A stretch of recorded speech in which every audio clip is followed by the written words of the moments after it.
안녕하세요, 여러분. 편안하게 듣는 잠자리 동화 달콤 오디오북입니다. 10월은 결실의 계절이라고도 합니다.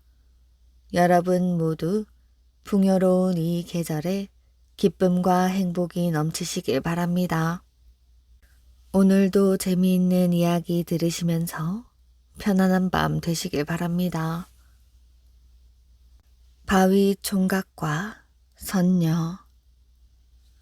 옛날 어느 산골 마을에 바위라는 총각이 살았답니다. 바위 총각은 마음씨도 착하고 일도 부지런히 하였지요. 단오 명절에도 바위 총각은 이른 아침부터 산의 일군 밭에 나가서 일을 하고 있었답니다. 그때 하늘이 어두워지고 말았지요. 소나기가 오려고 그러나? 바위 총각은 하늘을 쳐다보았답니다. 하늘에서는 소나기가 오는 것이 아니라 옷자락 같은 것이 훨훨 내려오고 있었지요. 하늘에서 내려온 것은 웬 여자였답니다. 그 여자의 얼굴은 눈물에 젖어 있었지요. 여자는 땅에 내려와 바위 총각을 보더니 얼굴을 가렸답니다.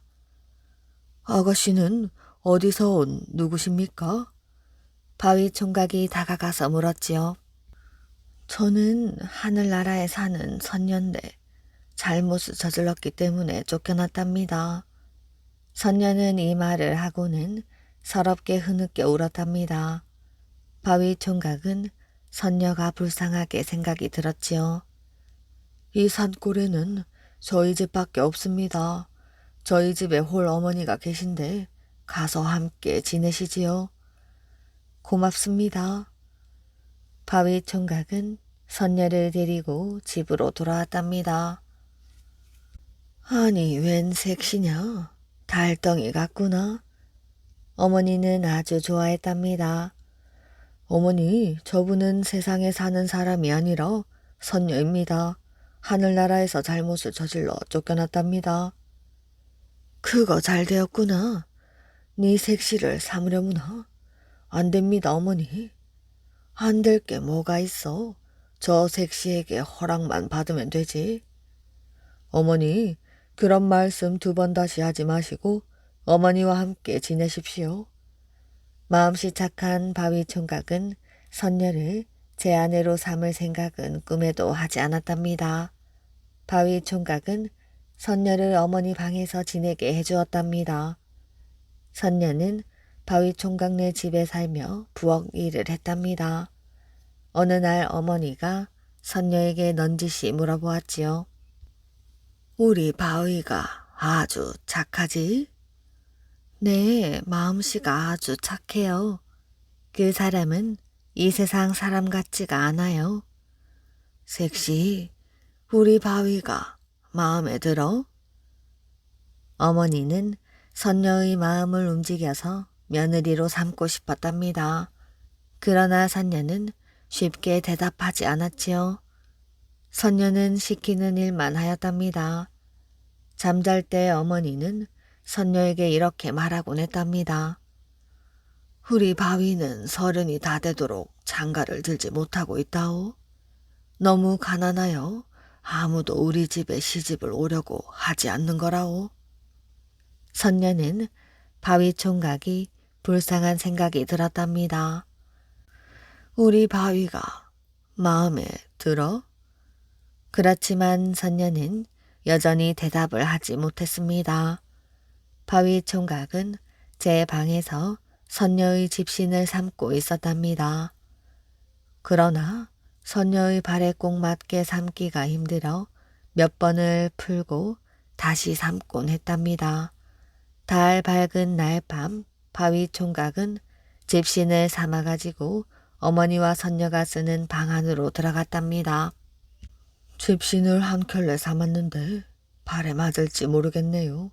한번 신어보시오. 바위 총각이 말하자 선녀는 그 집신을 신어보았답니다.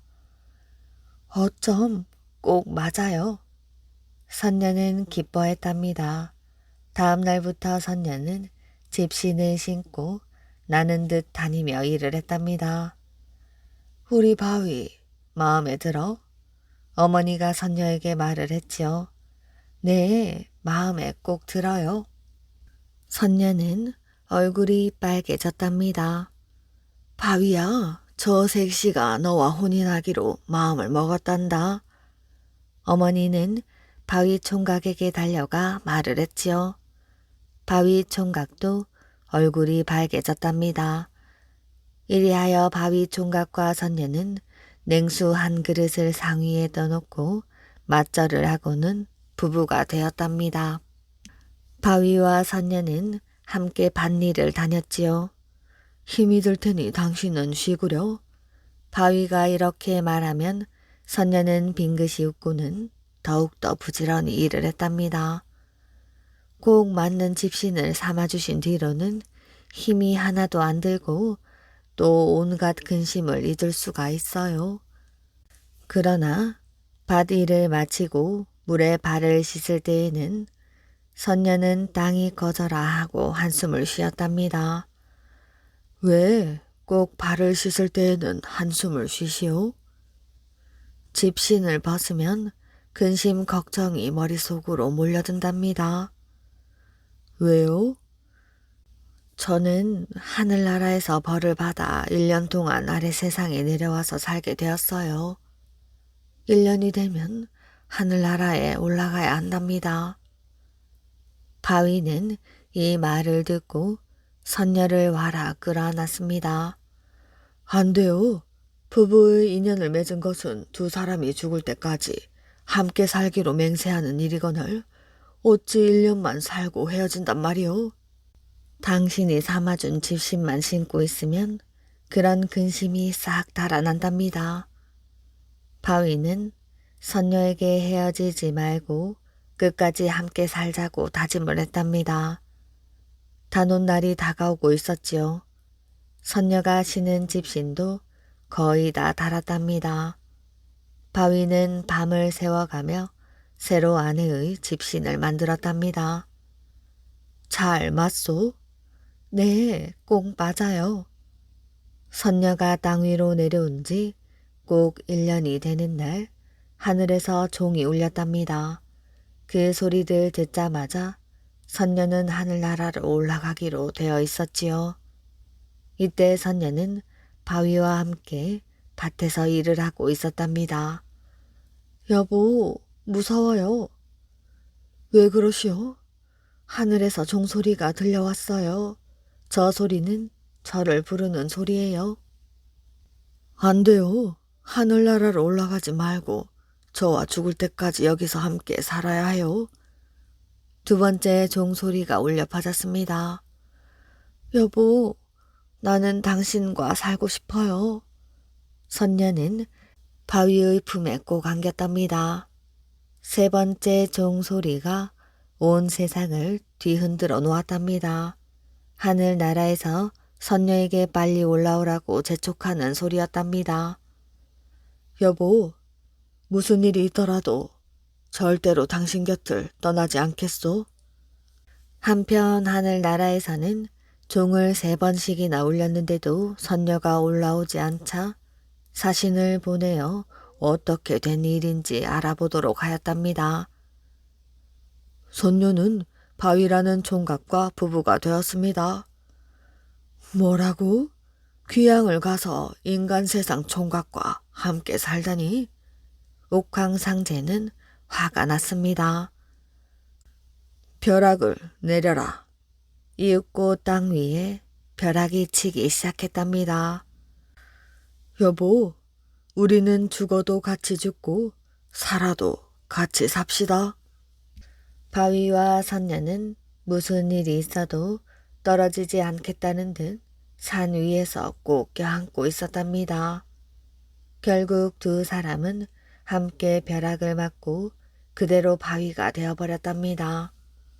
산 아래에서는 통곡 소리가 들렸습니다. 아이고 우리 바위야, 이럴 줄 알았으면 선녀와 짝을 지어주지 않았을 것인데 우리 바위가 진짜 바위가 되어버리다니. 그 뒤 사람들은 그 바위를 선녀 바위라고 불렀답니다. 그 뒤로 부부가 함께 선녀 바위를 보면 금실이 좋아진다는 이야기가 전해 내려오고 있답니다.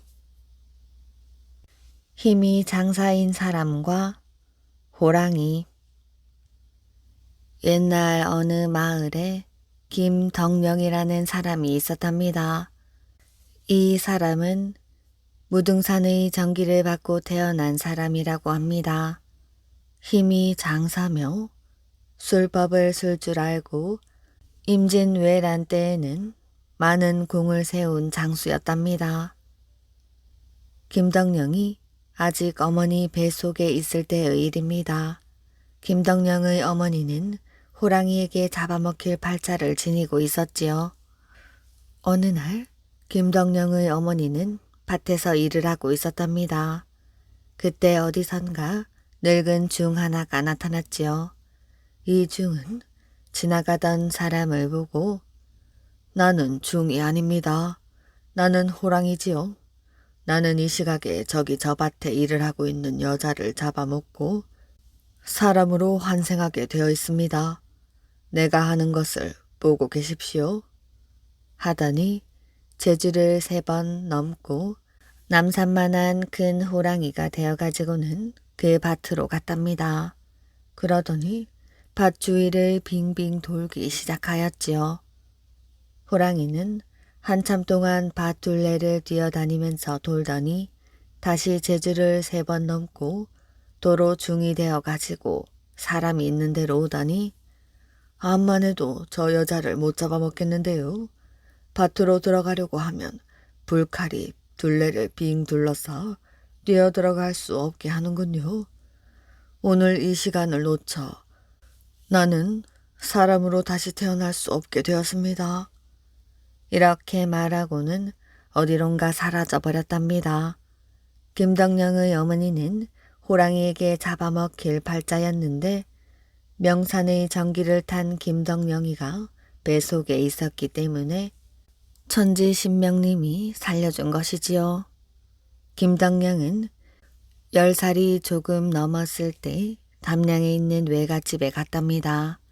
때는 여름이었지요.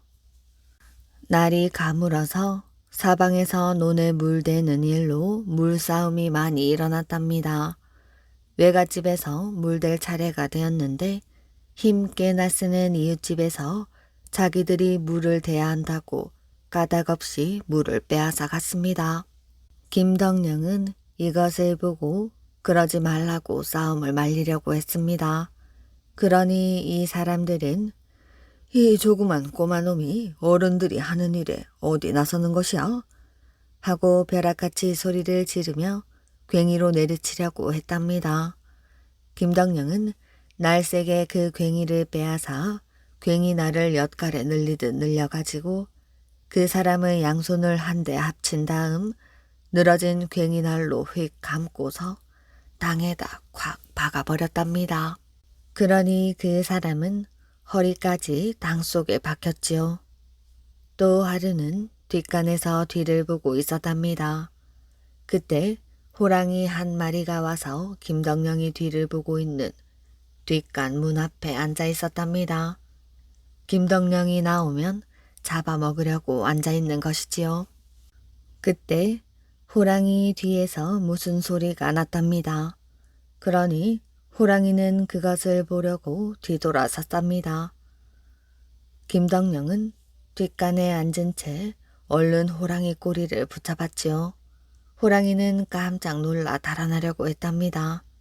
그런데 힘이 센 김덕령이 붙잡고 있었기 때문에 호랑이는 도망을 칠 수가 없었지요. 그래도 호랑이는 달아나려고 애를 썼답니다.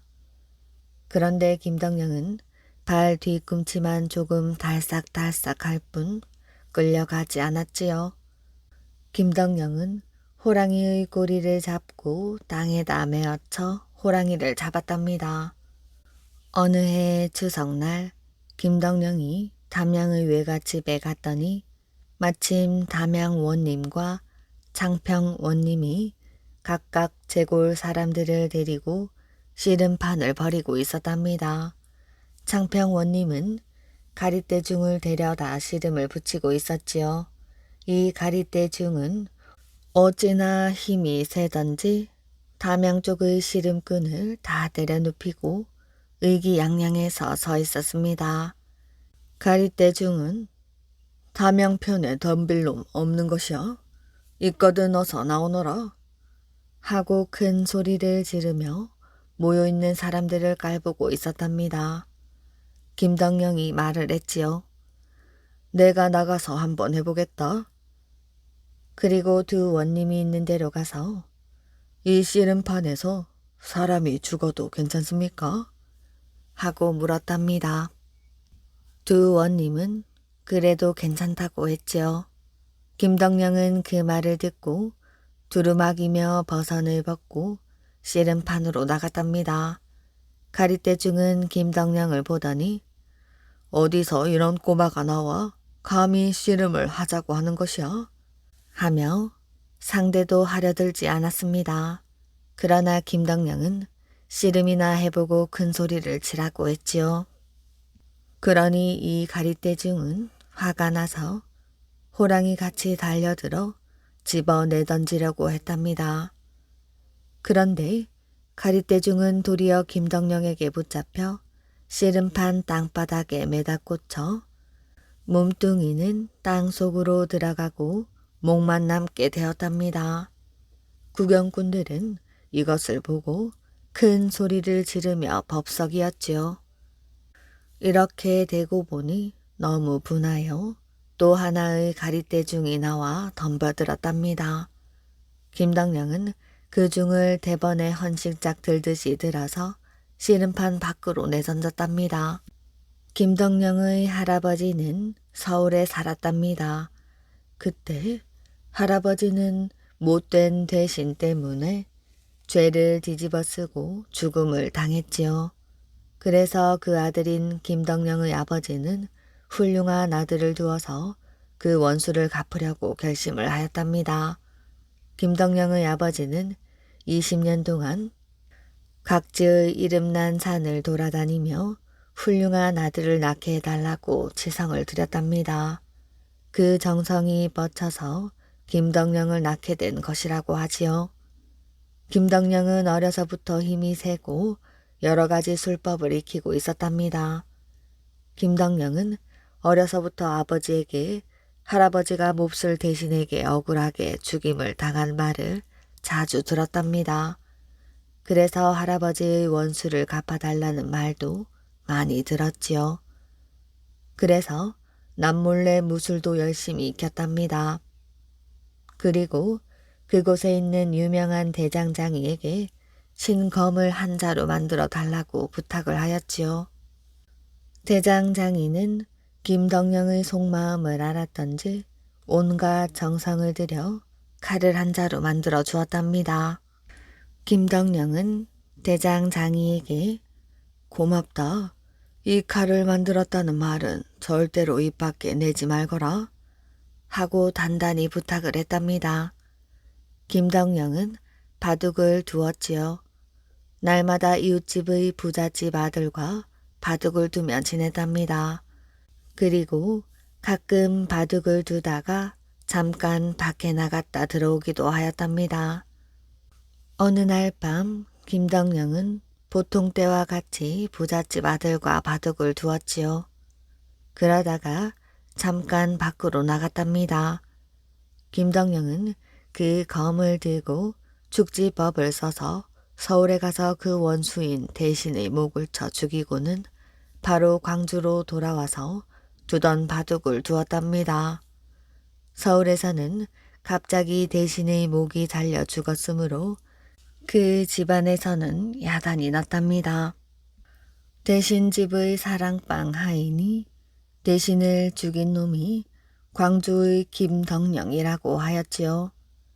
그래서 나라의 나졸들이 광주까지 김덕령을 잡으러 왔답니다. 나졸들이 강주에 와서 조사를 해보니 그때 김덕령은 부잣집 아들하고 바둑을 두다가 잠깐 밖에 나갔다 온 일은 있는데 그것은 아주 짧은 시간이었지요. 이 짧은 시간에 광주에서 서울까지 천리길을 갔다 올 수는 도저히 없는 일이었답니다. 그래서 나졸들은 김덕령을 잡아갈 수가 없었답니다. 김덕령은 이렇게 해서 할아버지의 원수를 갚을 수가 있었지요. 4번의 죽을 고비. 옛날 어느 마을에 대감의 아들이 있었답니다. 이 총각이 이웃 마을의 나들이를 갔다가 집으로 돌아오는 길에 갑자기 소나기를 만났지요. 총각은 비를 피해 어느 빈집의 헛간에 뛰어들어갔답니다. 그곳에서 비가 그치기만을 기다리고 있으니 어디선가 많은 사람이 말을 하는 듯한 시끌시끌한 소리가 들려왔지요. 사방을 둘러보니 사람의 그림자라고는 아무것도 없었답니다.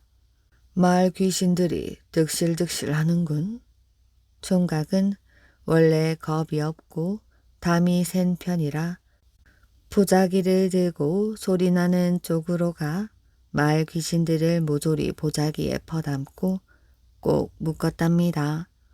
그러자 보자기가 불룩하게 부풀었지요.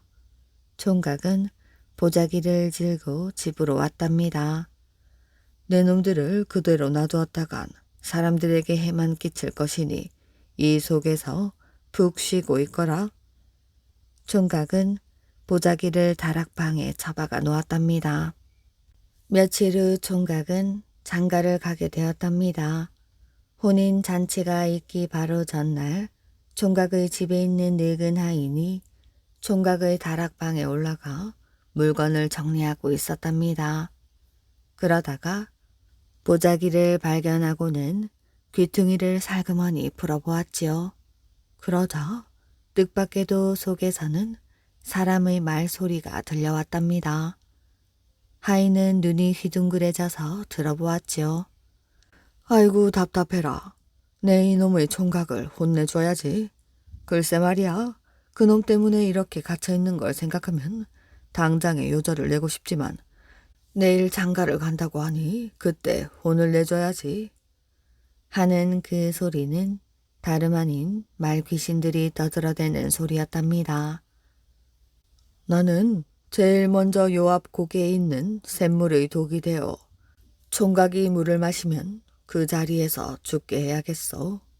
조랑말을 타고 가다가 목이 마르면 샘물을 마실 터이지. 그러면 나는 총각이 장가들러 가는 길에 먹음직스런 딸기가 되어 있다가 총각이 다 먹기만 하면 그 자리에서 죽게 해야지. 나는 혼인잔치하는 색시집 멍석 밑에 날카로운 칼이 되어 숨어 있다가 신랑이 앉으면 쿡 찔러야지. 나는 신랑 색시가 자는 방에 구렁이가 되어 들어가 콱 물어버릴 거야. 마을 귀신들의 이야기를 다 듣고 난 하인은 가슴이 두근거리는 것 같았지요. 아이고 큰일 났구나. 저 귀신들이 도련님을 노리고 있으니 이 일을 도련님께 얘기하면 도련님은 믿으려 하지 않을 거야. 하인은 기가 막혀 어쩔 줄 모르고 있다가 총각에게로 갔답니다. 도련님, 내일 신부댁에 가실 적에 소인도 좀 데리고 가주십시오. 그렇게 하십시오. 총각이 흔쾌히 승낙하자 하인은 안심을 했답니다. 다음 날 예복을 차려입은 신랑이 조랑말을 타고 색시집을 향해 가고 있었답니다. 그 옆에는 늙은 하인이 말 고삐를 붙들고 따라가고 있었지요. 고개에 이르자 신랑이 말을 했답니다. 몹시 목이 마르군요. 저 샘물이나 한 바가지 마시고 가야겠습니다. 하고는 말 등에서 내리려고 하였지요. 그때 늙은 하인이 황급히 나서며 이 물은 깨끗하지가 않습니다. 도련님, 좀 더 참고 계시다가 다음 고개에 있는 약수물을 마시지요. 하고 말을 했답니다. 그 바람에 그곳을 그냥 지나치게 되었지요. 조금 더 가자니 이번에는 길 옆에 빨갛게 익은 딸기가 수북히 달려 있었답니다. 거참 딸기 냄새가 아주 좋군. 영감님, 저 딸기나 좀 따먹고 갑시다. 그러자 하인은 또 당황하며 안 됩니다, 도련님. 갈 길이 머니 어서 가셔야지요. 이렇게 하여 그 자리를 또 지나치게 되었답니다. 신부 집에 도착하자 예를 올리느라고 신랑 신부가 마주 섰답니다. 따라온 하인은 슬그머니 신랑 뒤로 가서 멍석을 걷어보았지요. 그랬더니 날카로운 칼이 땅 위를 향하여 꼿꼿이 꽂혀 있었답니다. 하인은 힘을 주어 그 칼을 뽑아버렸지요. 그러자 신랑이 멍석 위에 앉았답니다. 밤이 되자 신랑은 신부가 있는 방으로 들어갔지요. 그러자 늙은 하인도 뒤따라 들어갔답니다. 도련님, 지금 이 자리에 제가 없으면 도련님이 화를 면치 못할 것입니다. 조금만 기다려 보십시오. 그러고는 몽둥이를 들고 문 앞을 지키고 있었답니다. 밤이 깊어지자 방문이 스르르 열리면서 커다란 구렁이 한 마리가 혀를 날름거리며 들어왔답니다. 그러자 문 앞에 지키고 있던 아인이 재빨리 몽둥이로 구렁이를 내리쳤지요. 이렇게 해서 신랑은 4번이나 죽을 고비를 넘겼답니다. 신랑은 방문 앞에 있는 구렁이를 보고 놀라 서 있었지요. 그때 하인이 말을 했답니다. 제가 굳이 도련님을 따라오려 했던 이유는 도련님께서 말 귀신들의 노여움을 샀기 때문에 걱정이 되어 따라온 것입니다. 집에 돌아가시는 대로 보자기에 묶어둔 말 귀신들을 풀어주어야 합니다.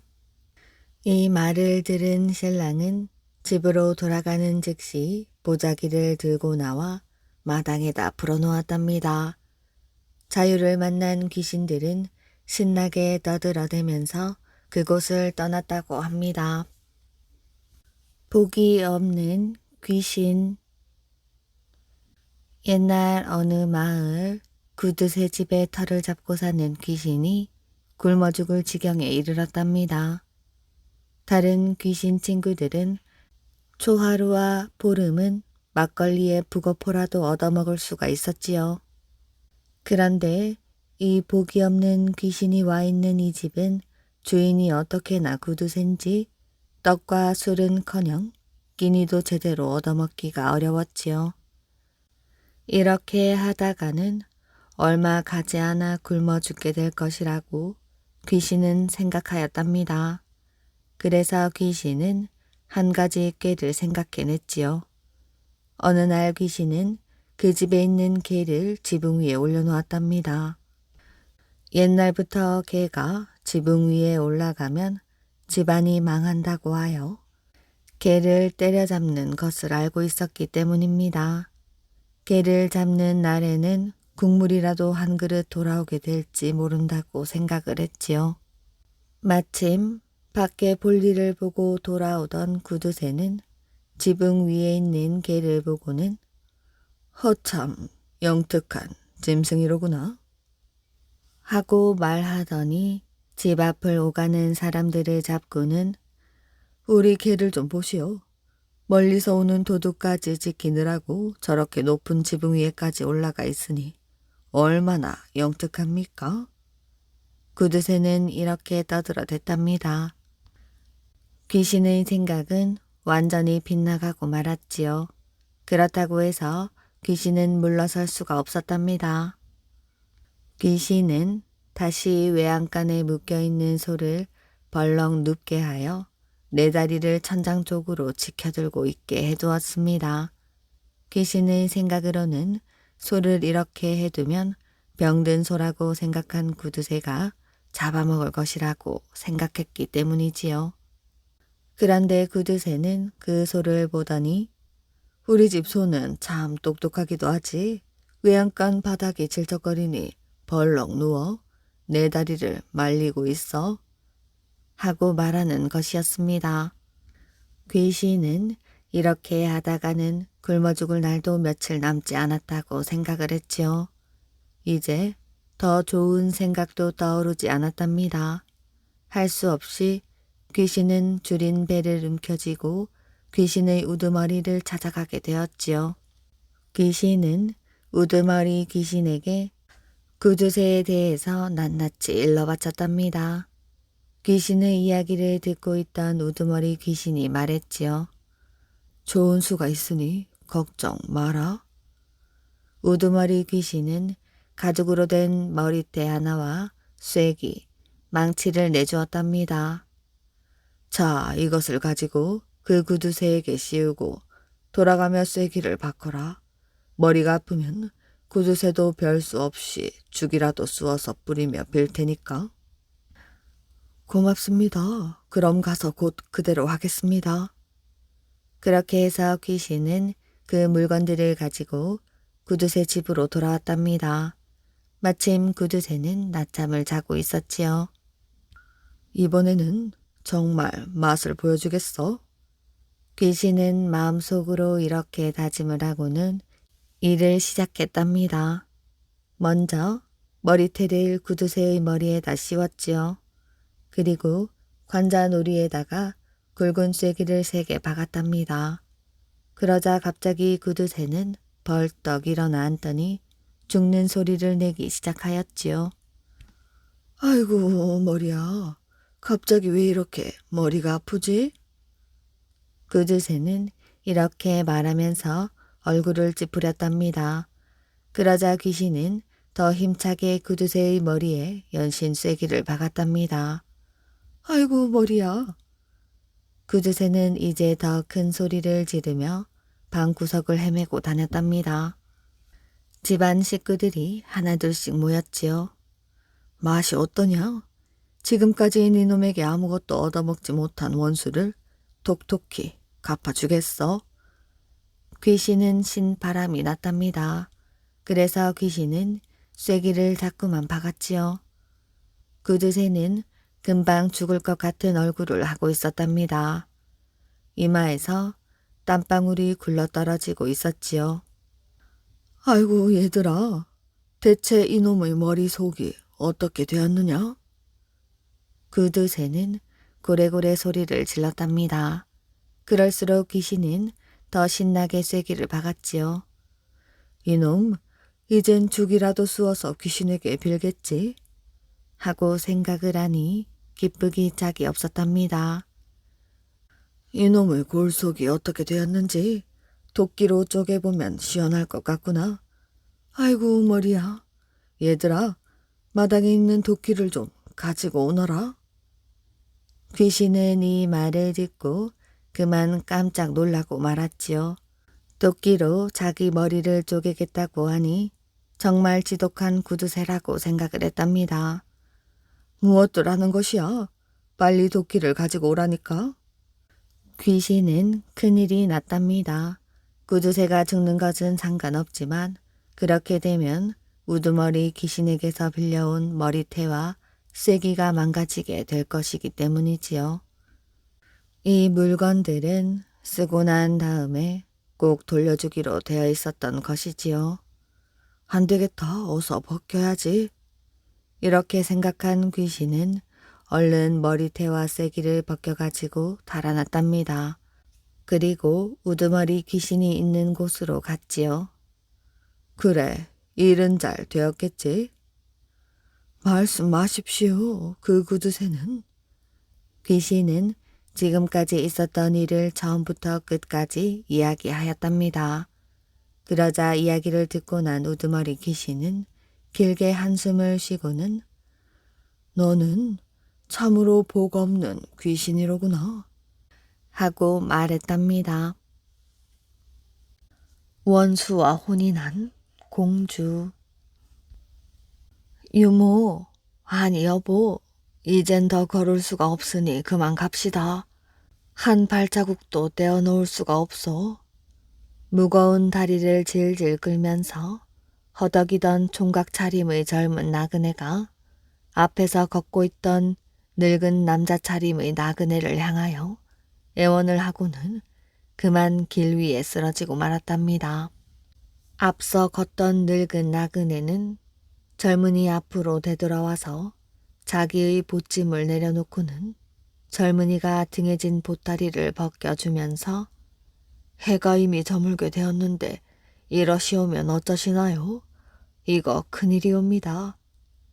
두 나그네의 주고받는 말투는 그들의 남자의 복색과는 딴판으로 여인의 말씨가 틀림없었답니다. 오늘 밤을 지낼 주막까지는 가셔야 할 터이온데 이러시니 큰일이옵니다. 늙은 나그네가 씨름없이 다시 말을 걸면서 젊은 나그네의 다리를 주물러 주니 젊은 나그네는 눈물 어린 눈으로 이곳 보은 땅의 앞뒤를 둘러싼 먼 산봉우리를 바라보았답니다. 이젠 도무지 걸을 수 없어. 무슨 기구한 팔자이기에 이런 고생을 한단 말이오.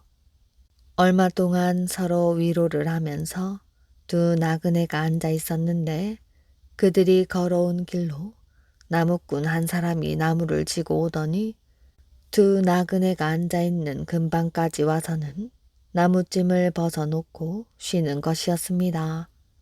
두 나그네는 그 나무꾼에게 눈이 쏠렸지요. 나무꾼은 15, 16세가량 되어 보이는 총각인데 그의 모습이 어딘지 모르게 준수하게 생겼습니다. 보은의 산구석에서는 보기 드문 젊은이라고 생각된 두 나그네는 총각 나무꾼을 한참 유심히 바라보다가 그중 늙은 나그네가 말을 걸었습니다. 총각, 말 좀 물어보세.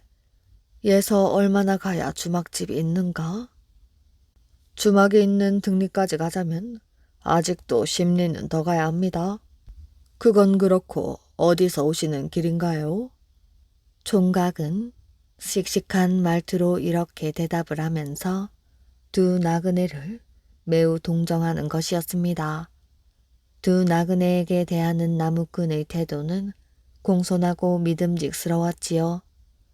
총각, 이 인근에는 인가가 없는가?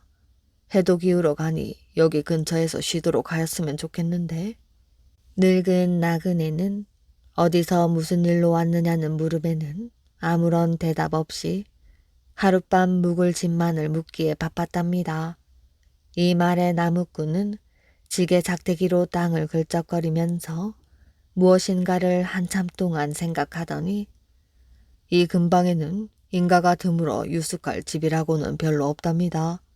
더 가실 수도 없고 또 기왕 남의 집에서 쉬실 바에는 제가 있는 곳이 예서 멀지 않으니 누추한 곳이나마 우리 집에서 고생스러우시더라도 하룻밤쯤 쉬어 가시면 어떠시겠어요? 이렇게 말을 했답니다. 친절하고 믿음직한 말을 들으니 두 나그네는 안도의 심정이 되었지요. 고맙기도 하여라.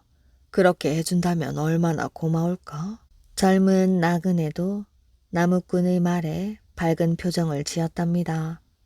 나무꾼은 짐을 다시 지고 일어나면서 그러면 두 손님 저희 뒤를 따라오시지요.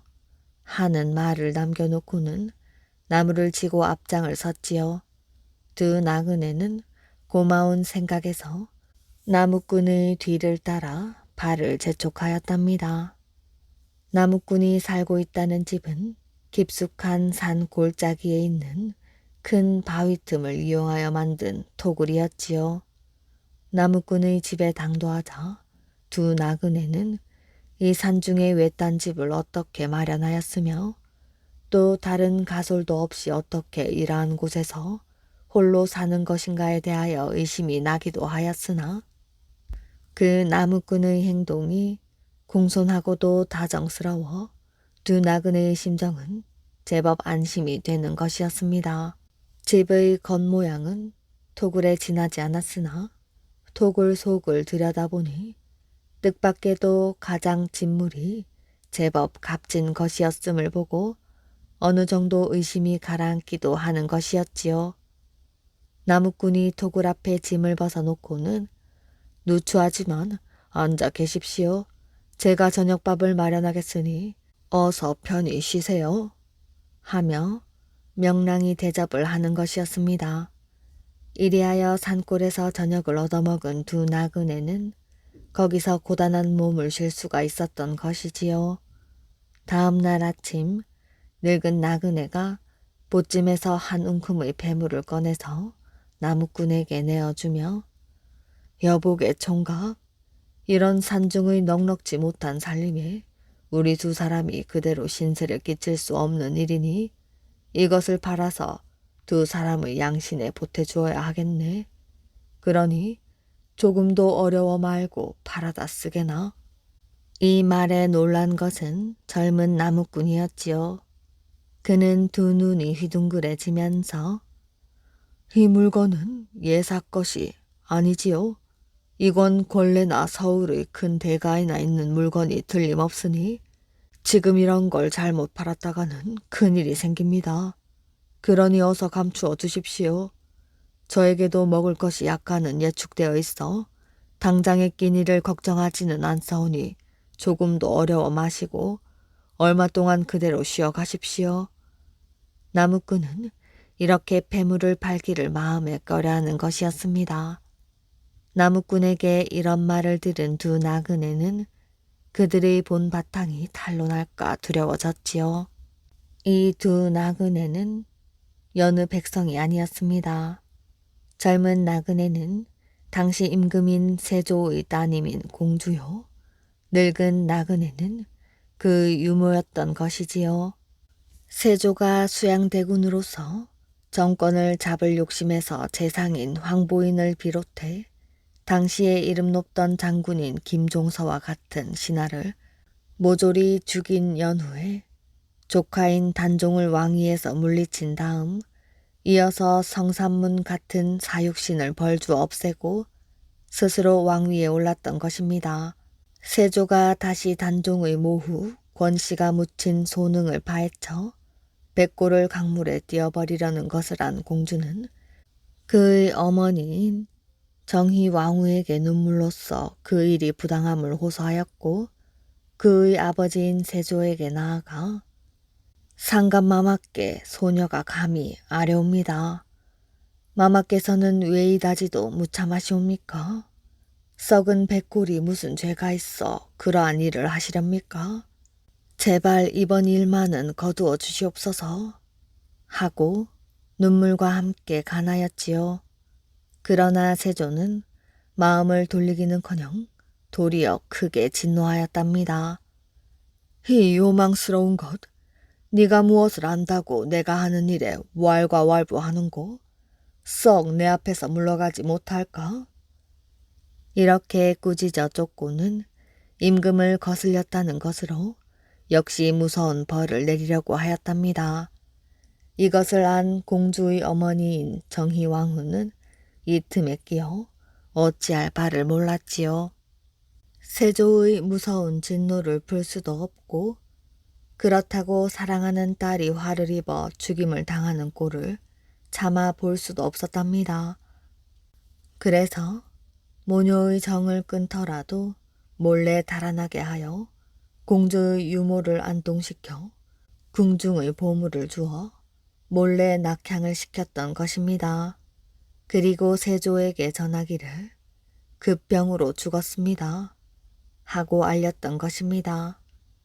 세상의 고난을 모르고 자라난 공주는 남의 눈을 속이느라고 남복으로 몸을 단장하고 길을 떠났으나 길을 걸어본 일이 없는 공주는 종이를 걸어도 십리를 가기가 어려웠답니다. 그리하여 발이 부르터지며 노독이 온몸을 쌌던 것입니다. 이들은 총각의 집에서 그럭저럭 며칠을 쉬었지요. 나무꾼 총각이 산으로 가서 나무를 해오는 동안 늙은 나그네는 밥을 지어 놓았고 서울서 몰래 빠져나와 길에서 헤매는 바람에 더러워진 옷가지를 빨기도 하였습니다. 첩첩 산중의 으슥한 곳이라 두 나그네는 비로소 안도의 심정으로 날을 보낼 수가 있었지요. 두 나그네는 산골짜기 맑은 물에서 빨래를 하면서 유모, 찬물이 맑기도 하우. 이렇게 정답게 말을 하기도 하였답니다. 유모, 서울 장안의 그 무한정한 욕심, 무참한 싸움과 피비린내 나는 죽음, 이런 것에는 그만 진저리가 납니다. 나는 이런 산골짜기라도 좋으니 여기서 조용히 한평생을 지내고 싶소. 그 말씀이 옳은 말씀이요.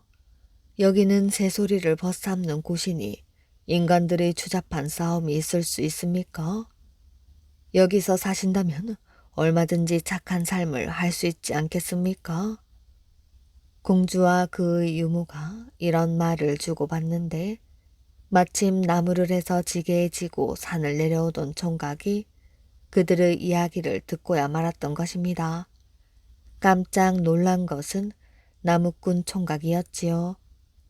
내가 짐작한 대로 여자들임이 틀림없구나.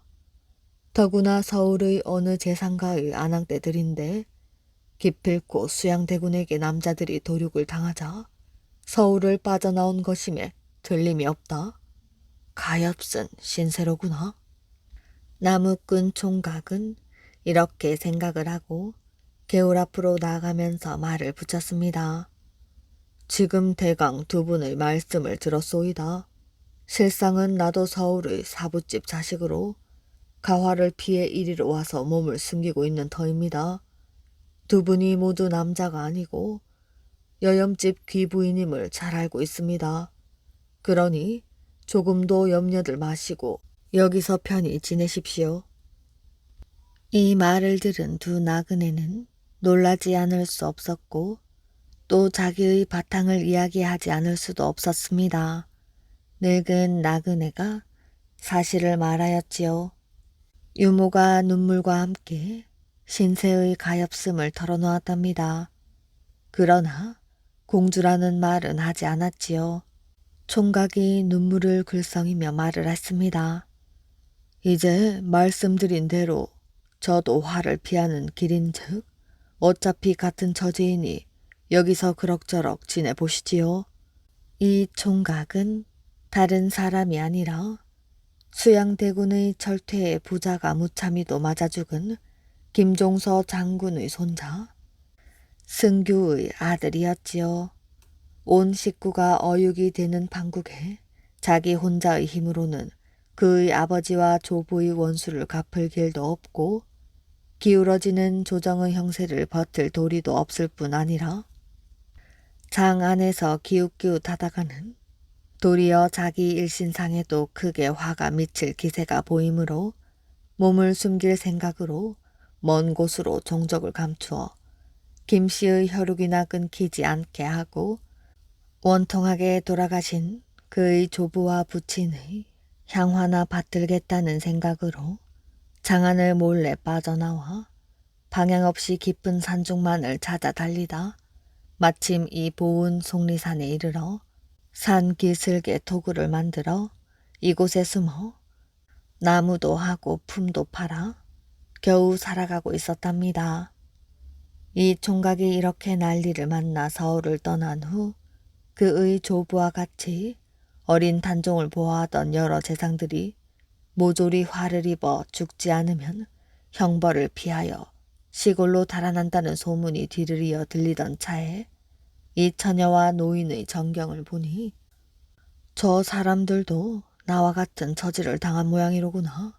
관비가 되기 싫어 저렇게 은신처를 찾아다니다 보다 하고 가련한 심정이 치미는 것을 참지 못하였습니다. 이리하여 그들은 그럭저럭 1년을 지냈지요.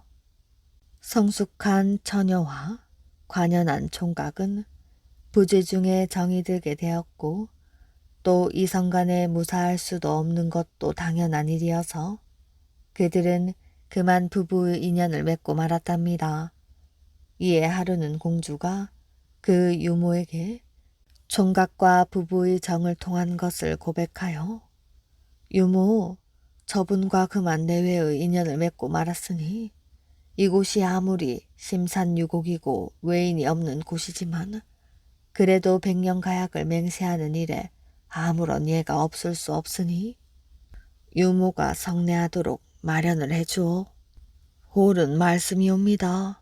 공주마마께서 항시 이곳에서 조용히 사실 것을 바라셨고 또 신랑도 버젓한 사대부의 자손이 분명하니 이 일은 제대로 된 것이올시다. 그러면 이 유모가 냉수라도 떠놓고 혼례를 올리기로 하겠습니다. 간소한 혼례이지만은 이제 명실이 함께 부부가 되었답니다. 혼례가 끝나고 공주 내외가 전과 다름없는 토굴안의 같은 방이지만 이른바 신방을 꾸민 자리에 앉아 총각이 먼저 입을 열어 물었지요. 당신은 대체 어느 댁의 따님이시오? 우리가 기왕 이렇게 한 몸이 되었으니 숨길 것이 무엇이오? 이 말에 신부는 수줍은 듯 차마 말을 못하고 고개만 떨어뜨리고 있었답니다. 옆에 있던 유모가 아직도 숨기고 있던 나머지 이야기인 세조의 공주라는 것과 공주가 세조에게 극간을 하다가 참형을 당하게 되어 도주를 하게 된 이야기를 소상히 하였지요. 한숨과 눈물 속에서 공주의 딱한 처지의 이야기를 듣던 신랑은 갑자기 일어나 공주에게 2번 절하고 목매인 소리로 자기의 본 바탕에 대한 이야기도 털어놓았지요. 이 말을 들은 유모도 크게 놀라면서 이상한 감정이 솟아오르는 것을 참을 수가 없었답니다. 괴이한 운명에 쌓인 부부는 그래도 정다운 살림을 하여 차츰 단종의 사건을 둘러싼 경계가 차츰 누그러지자 그들 내외가 지니고 있던 보물을 팔아 그 돈으로 인가 있는 마을로 나갔습니다. 여기서 집과 땅을 마련하고 자손도 낳아 따뜻한 보금자리를 꾸미고 살았던 것이지요. 공주와 김종서의 손자는 서로 원수였으나 이들 내외가 되었으니 운명의 장난 같은 이야기입니다. 수수씨 재판. 옛날 어느 마을에 권씨와 이씨 2선비가 살고 있었답니다.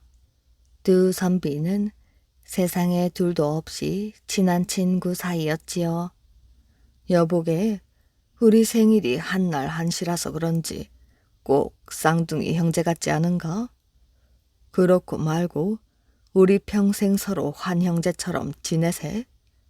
권씨와 이씨는 혼인을 하고서도 윗집 아랫집에 살며 사이좋게 지냈답니다.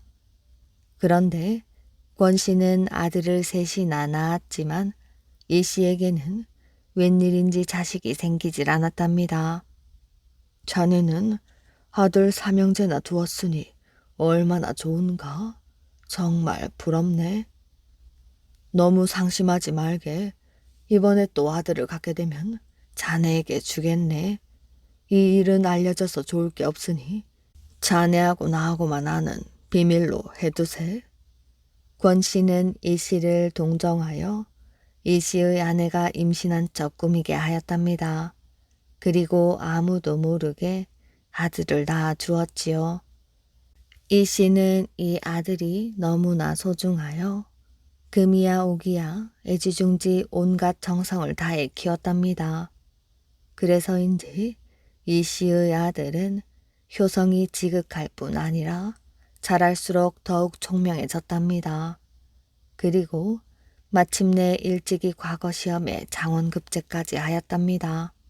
한편 권씨의 세 아들은 밤낮 불효만 저질렀고 날이 갈수록 점점 말썽만 피웠답니다. 그리고 과거 시험에는 번번이 낙방을 하고 말았지요. 아무래도 내 아들을 다시 뺏어와야겠어. 마음이 달라진 권씨는 어느 날 이씨를 찾아가 은근히 자기 아들을 되돌려 달라는 뜻을 비추었지요. 우리 아들놈이 높은 벼슬을 하고도 이 아비에게 찾아와 인사도 안 하다니 이럴 수가 있는 것인가? 권씨의 말을 들은 이씨는 하늘이 무너지는 듯 눈앞이 캄캄해졌지요. 우리 애가 없으면 내가 무슨 보람으로 산단 말인가? 그렇다고 친부모의 말을 모른 척 할 수도 없고. 이 씨는 사랑하는 아들을 잃을지도 모른다는 생각에 마음의 병을 얻어 그만 자리에 눕고 말았답니다. 아버지, 무슨 일이십니까? 제가 불효한 것이 있으면 어서 말씀해 주십시오.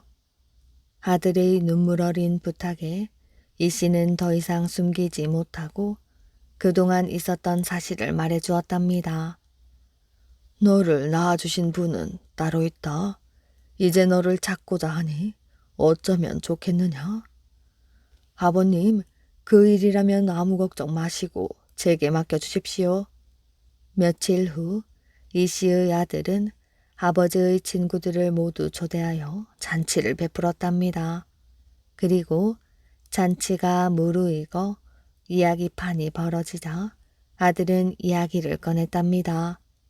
제가 옛날 이야기 하나 하겠습니다. 어떤 사람이 자기 밭에 수수씨를 뿌렸지요. 그런데 바람이 불어 수수씨가 아래 콩밭으로 날아갔습니다. 아래 콩밭 임자는 수수싹을 뽑지 않고 정성껏 거름을 주며 잘 길렀지요. 그 덕분에 그 싹이 자라 수수 이삭이 통통하게 여물게 되었지요. 그랬더니 위의 밭 주인은 그 수수가 탐이나 베어가려고 했습니다. 그래서 어떻게 됐는가? 아래 콩밭 주인도 내 밭에서 키운 걸 왜 베어가려 하느냐 했지요. 그러자 위의 밭 주인은 이 씨는 내 것이 아니냐 하여 재판을 하게 되었답니다. 이 수수는 과연 누구의 것이겠습니까? 글쎄. 잔치에 온 손님들은 고개를 갸우뚱하며 이 씨의 아들에게 물었답니다. 자네 같으면 어떻게 판결을 하겠는가? 남의 밭에 씨가 들어갔다고 씨의 임자가 그 결실을 거둔다면 씨만 뿌리고 살지 누가 밭에 매달려 정성을 다해 기르겠습니까? 씨 임자보다 기른 사람이 거두는 것이 도리가 아닌지요? 옳거니?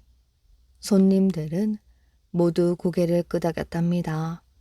그 말을 듣고 있던 권씨 또한 아들의 마음을 알게 되어 그 후로는 자기 아들을 돌려달라는 말을 더 이상 꺼내지 못했다고 합니다.